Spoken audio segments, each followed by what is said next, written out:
Hello, my name is Aaron, and welcome back to the Retro Gaming Collective.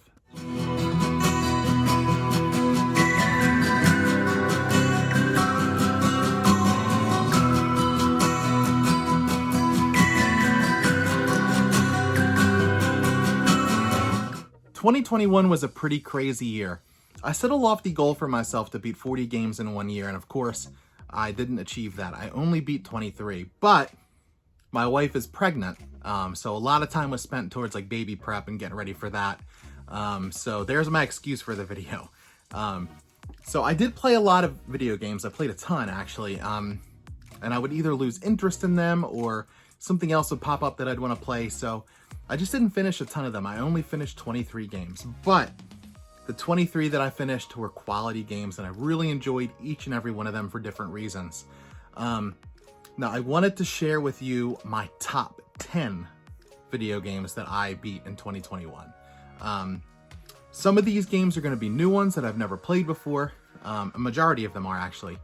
And a few of them are going to be ones that I am revisiting for nostalgia reasons. So sit back, grab some popcorn, and let's talk about video games. Game number 1. This is actually the first game that I beat in 2021. And it's still one of my favorites. It was Spirit of the North. My wife got me this for Christmas 2 years ago. And I've talked about this on my channel before. This game is super relaxing. I easily get frustrated in games. And this was like one of those games that after work you could just run around as a fox and solve some puzzles and nobody was trying to kill you. It was a nice, relaxing game, and it looked really good on the PS5. It was actually, I think, the second game I beat on the PS5 after Call of Duty Cold War. But I definitely recommend this game. I can't recommend it enough, actually. It was just so much fun. The puzzles were not too challenging, but they were challenging enough to make you feel like you were working. But, you know, again, it was a good, easy, unwinding game. But great game. On to the next. So speaking of puzzle games, the second game on my list is Thomas Was Alone for PS4. This is a limited run release, and I'm trying to remember back because it had been, this was January of 2021 that I beat this, so it was about a year ago. It's been a while. But you're essentially different colored squares, I believe, and each square has like a different ability, a different skill that'll get you through each puzzle. Each one has like a different way they fit into the puzzle. But really fun, super simple game. It was very like, it felt like very like OG, like Atari kind of stuff. Like just the graphics were nice and simple. The game was simple. Some of the puzzles were pretty challenging. Like some of them were a little too challenging, to be honest, if I remember correctly. But really fun game. And it was really like I felt good when I beat it. So definitely recommend this one as well. Game number 3. This one probably is not going to be on many people's lists, but it's on mine, and it's Godfall for PS5. I really enjoyed this game. I thought it looked really cool. I thought that, I don't know, I just really enjoyed it. I found this game to be hyper challenging. I've told this story on here before, but there was I don't remember, I wish I remember what boss it was, but I was playing it in the game room. I was streaming it from the PS5 downstairs, and the boss was giving me a really hard time, and I walked by the bedroom where my wife was reading, and I said, I gotta go downstairs and play it on the PS5. This boss is driving me nuts. So she comes down the stairs after a while because she hears me cursing and saying some not nice things to the TV, red-faced and sweaty, just in time to watch me finally beat the boss. But I just see her head poke down the stairs. You all right? So for me, it was funny, but a really satisfying game to beat. And don't believe what everybody says. Just don't go into it expecting like a crazy story, crazy customization, all that stuff. Take it for what it's worth. It's like, I always equate this to the Rise Son of Rome of the PS5. It looked great. You can get some enjoyment out of it if you don't expect too much of it. So yeah, I recommend it. The next game on my list is Gears 5. Now, I'm a huge Gears fan. I remember waiting in line for the midnight releases for like the original 3. I even loved Judgment. And I remember a lot of people disliking that game. I could be wrong, but I remember liking it and my friends all hating it. So having said that, like, this game really tickled the nostalgia for me. The story is not the same. It doesn't feel the same, and I'll talk about this in a little bit, but it did the same thing for me that Halo Infinite did. It's not the original games, but it gives you a little taste of the past. So yeah, I mean, that's really all I have to say about it. Like, it looked really good. It looked better than the original games, but it was missing a little bit of that X factor, but still one of my favorite games that I beat this year. Again, it's a Gears game, and I love them all. What can I say? So this is the first game on my list that I've already beaten before, but I had to revisit it for nostalgic purposes, and that's Star Wars Battlefront 2 on the original Xbox. I love this game. I cannot sing the praises of this game enough. I mean, I don't even know what to say about it other than play it. The multiplayer in this game, like the local multiplayer, was so much fun. Playing this game with my dad and brother as a kid, like, we loved it. We would play it for hours together. And then getting to see Tamara Morrison and hear him voice the clones in this game, really, really cool. And it's just especially fitting this year, getting to see him play Boba again, but play Boba, I guess, for the first time. How that works, because it's Star Wars. Don't ask questions. But highly, highly, highly recommend this game. It was so much fun. If you have not played it, if you liked Battlefront 1 and 2 for the newer systems, you would love this. Just so good. So definitely check it out. So the next two games on my list I'm actually going to group together because they're part of the same series, and it's my favorite series of all time. And that's Mass Effect 2 and Mass Effect 3 for the Xbox 360. Now, I have beaten these games, the entire trilogy, more times than I can count, in every which way that you can. I'm a huge BioWare fan. I love these games. I ended up skipping one this time around because I've beaten one more times than either of these games combined.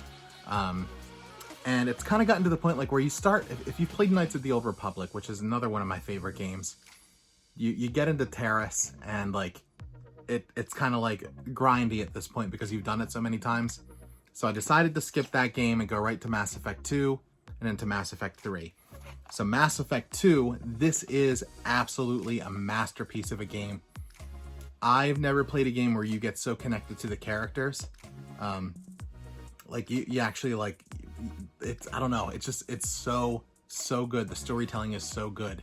And even Mass Effect 3, so many good things about this game. Like I'm one of those, I don't hate the ending. I never hated the ending. I know a lot of people did. But again, I enjoyed it. I still enjoy it to this day. I wish there was like more to it. But that's neither here nor there. I did not like Andromeda. I beat that once, and I've tried to go back and do it a second time, and I just can't do it. The character arc is just not great. Like, you don't get connected to the characters. I can't name one character from Mass Effect Andromeda. But again, we're talking about games that I played and beat this year that I liked, and that's these two. I will continue to beat these games until the day I die. They're so good. Definitely check them out if you have not. So this one's a little bit of an interesting game. It feels like one that I've beaten before, but I actually haven't. That's Pokemon Let's Go Eevee for the Switch. So I'm a huge Pokemon fan, if you don't know. I grew up on Pokemon Red, Blue, Yellow, Pokemon Crystal. I still have that. And this just felt like playing Pokemon Red all over again, but on the Switch with better graphics. It was super cool. I know they changed some things up, and again, like I put a lot of time into Pokemon Go as well on my phone with my wife. And you were able to transfer Pokemon from Pokemon Go into this game. And it was actually really, really cool to be able to do that. And actually, it ended up helping me later on in Brilliant Diamond. I was able to get a Mew, which was really cool. But back to this game, like, I can't recommend it enough. If you played the original games, you will love this. You will absolutely love it. So much fun and so worth picking up and playing. Highly recommend it. So the next game on my list is actually the final game I beat in 2021, and that is Halo Infinite. And this is actually my Steelbook copy. It's sealed. I didn't actually open it because it's on Game Pass, so I'm leaving my copy sealed for now because I just don't need to open it. But I can't recommend this game enough to you. I said it earlier, this is a game that really just feels nostalgic because it's Halo. I remember playing the original Halos on the original Xbox and then Xbox 360. Again, these are games that I went to the midnight releases for, and I would beat them. I would literally just sit and binge the games and beat them in like a couple of sittings. And this game felt very similar. The online play is so much fun, but the campaign's just different. Like, parts of it felt the same. Like, this is the first game where they didn't have those missions, like individual missions, and you can go back and replay the missions. This one is open world, it's sandbox, like, just very, very different. You can go and like explore and do other things in between your missions. But I actually really enjoyed that. Like, there's something to be said about a game that like tells you, okay, you play from here to here. Like, there's not a whole lot of thinking involved. You just shoot everything in your way. But then there's a whole nother thing about a game where you like have to figure out what's next on your own. And that's sort of the way this felt. It was just really, really cool. I highly recommend this game. If you have Game Pass, it is free. Definitely check it out.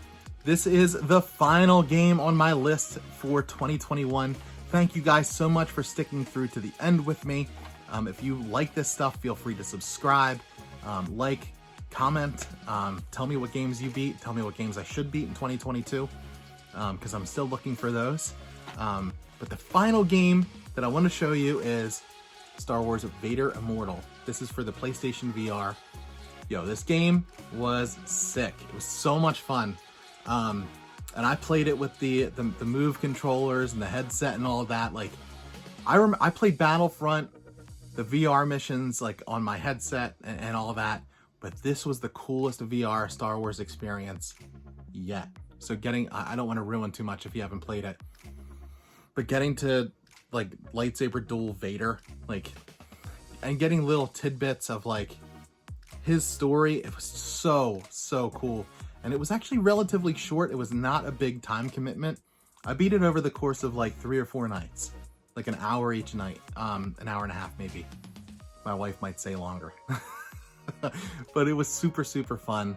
If you love Star Wars, if you love Vader, if you love the VR headset, which I think is still underrated, definitely check this one out. So that is my little stack. Let me grab in here for you.